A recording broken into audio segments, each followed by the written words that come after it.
Let's talk about the Iraq war discussion. I asked him, knowing what you know now, would you have authorized the invasion? He answered a different question than the one that I asked, and now he's come out and said, I didn't, I misheard. So let me just ask you the question. Knowing what we know now, would you have authorized the invasion of Iraq? Of course not. I mean, the entire predicate of the war against Iraq was the intelligence that showed they had weapons of mass destruction and that there was a real risk they might use them. Now, I would note there was a bipartisan consensus. Both Republicans and Democrats, looking at that intelligence, concluded it was a real threat. We now know that intelligence was false.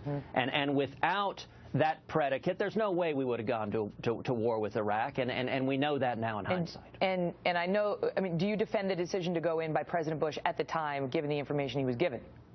Well, listen, at the time I wasn't serving in the Senate, so I didn't see the classified briefings. I didn't see the intelligence, and so I don't want to second guess based on what I lack of complete information. You said that before. You've said that before, that you don't want to do a hypothetical on because you didn't see the intel. But let me ask you this, because Governor Bush said something else that I thought would be controversial. Specifically, he said nation building is a good sentiment. I was asking whether he subscribes to his brother foreign policy, the Bush doctrine, and he said, Jeb Bush, nation building is a good sentiment. Exporting our values is a good sentiment. But the core of my foreign policy, he said, will be peace and security.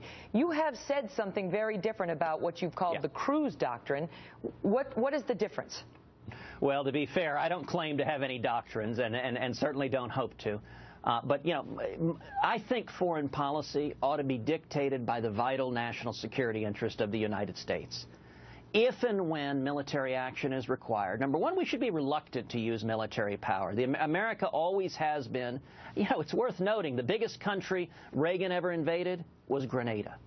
But if and when we're required to use military force, it should be with a clearly defined objective. It should be with overwhelming force.